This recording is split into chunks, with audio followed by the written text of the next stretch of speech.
Hello friends, വണ്ടി Toyota ഇന്നോവയാണ്. 2009 model വണ്ടി. ഏകദേശം 2.5 ലക്ഷം കിലോമീറ്ററോളം ഓടിയിട്ടുണ്ട്. ഇതിൽ കംപ്ലൈൻ്റ് എന്ന് പറഞ്ഞു കഴിഞ്ഞാൽ എൻജിൻ സ്റ്റാർട്ട് ചെയ്ത് കഴിഞ്ഞാൽ കുറച്ച് നേരത്തേക്ക് ഒരു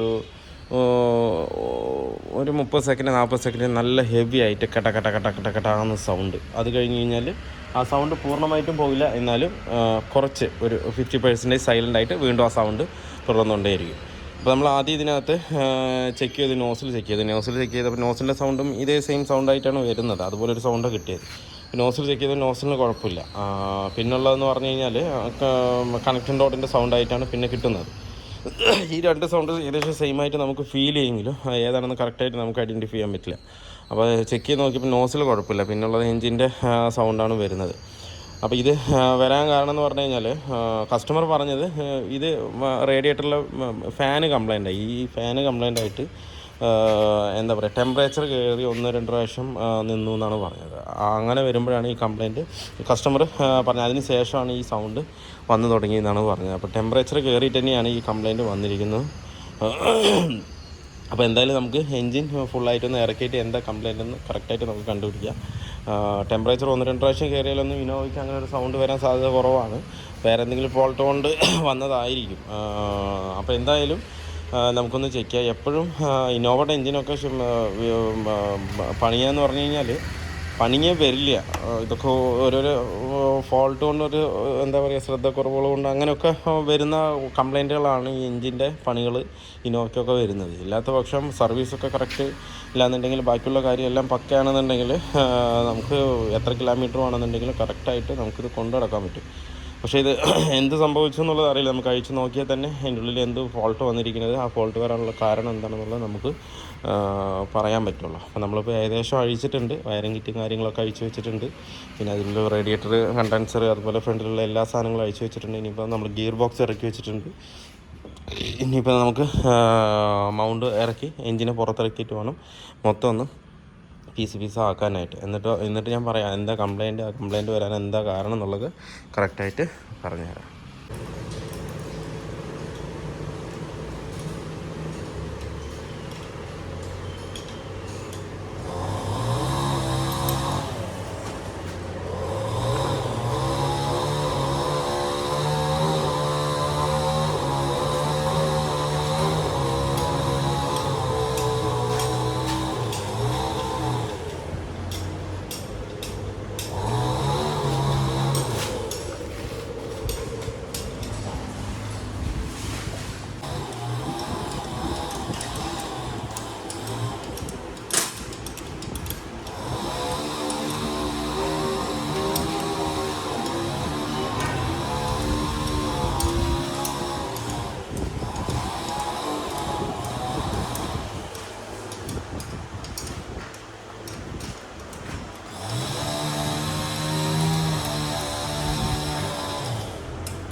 നമ്മുടെ ഇന്നോവയുടെ എൻജിൻ വർക്ക് ഫുള്ളി കംപ്ലീറ്റ് ആയിട്ടുണ്ട്.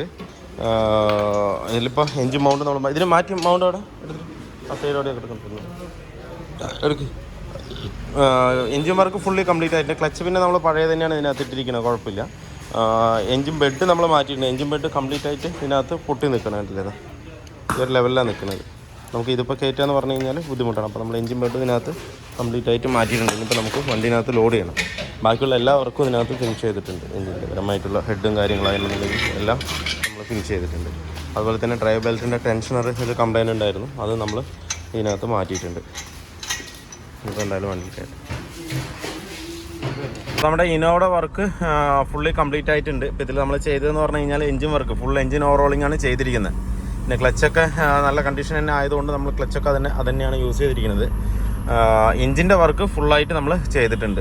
എല്ലാ പാർട്സും മാറ്റി വൃത്തിയായിട്ട് തന്നെ നമ്മൾ ചെയ്തിട്ടുണ്ട്. ഇപ്പോൾ പക്ക സ്മൂത്ത് ആയിട്ടുണ്ട്. ഞാൻ അധികം സ്പീഡ് പോകുന്നില്ല. എൻജിൻ ഫുള്ള് ചെയ്തതുകൊണ്ട് ഒരു 2000 RPM, ഒരു 70-80 കിലോമീറ്റർ സ്പീഡ് ആ ഒരു ആവറേജിൽ നമുക്ക് പോകാൻ പറ്റുള്ളൂ. എൻജിനൊന്ന് സെറ്റാകുന്ന വരെ ഏകദേശം നമ്മളൊരു 8-9 മണിക്കൂർ ഫ്രീ റണ്ണിങ്ങിൽ വിട്ടു. അതിനുശേഷം ഏകദേശം ഒരു 10-20 കിലോമീറ്റർ ഓടിച്ചു. ഇപ്പോഴൊന്ന് ടെസ്റ്റ് ഡ്രൈവ് ചെയ്തുകൊണ്ടിരിക്കുകയാണ്. അപ്പോൾ വണ്ടി പക്ക ഓക്കെയാണ്.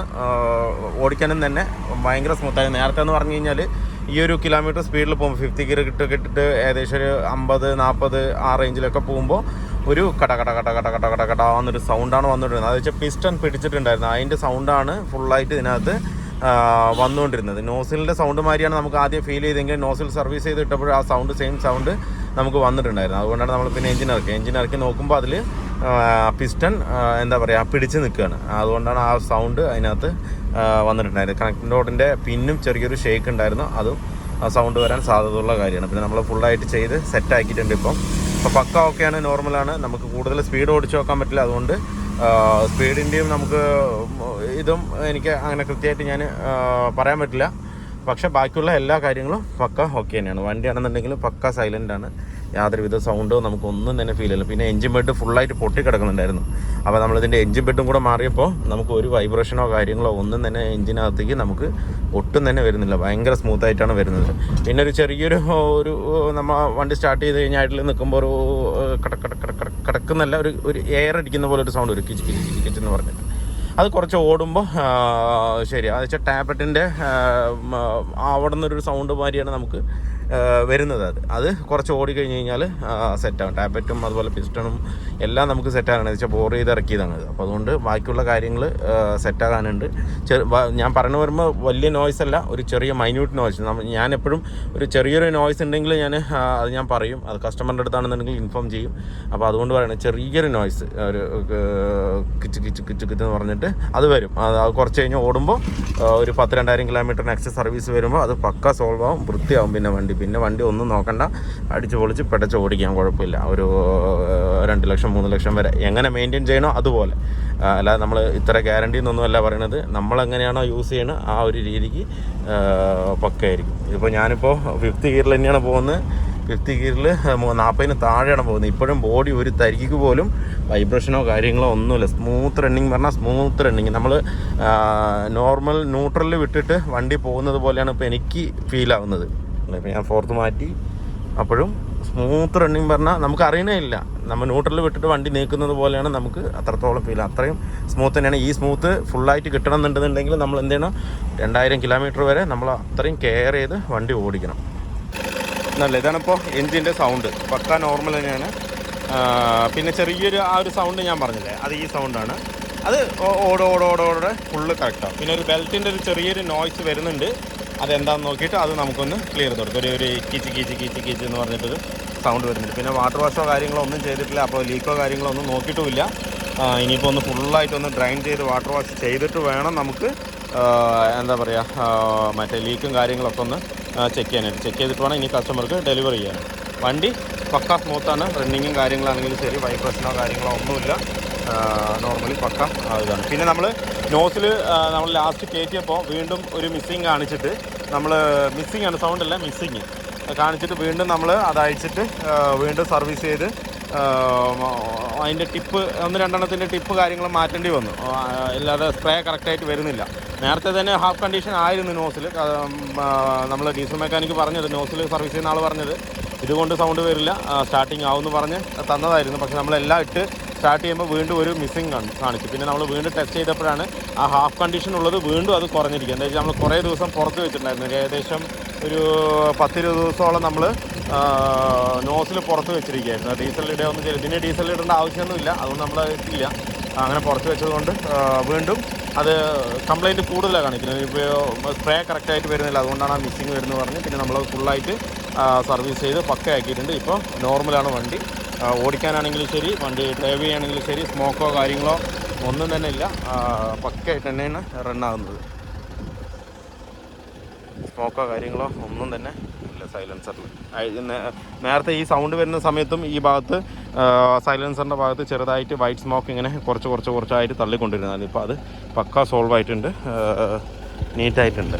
സൗണ്ടാണെന്നുണ്ടെങ്കിൽ എഞ്ചിൻ്റെ ചെറിയൊരു എന്നൊരു സൗണ്ട് എൻ്റെ ടാപ്പറ്റിൻ്റെയാണ്. അത് കുറച്ച് ഓടുമ്പോൾ നമുക്ക് ക്ലിയറാണ്. എന്താ വെച്ചാൽ വാൾവ് കാര്യങ്ങളൊക്കെ മാറ്റിയതുകൊണ്ടാണ് ആ സൗണ്ട് വരുന്നത് തന്നെ.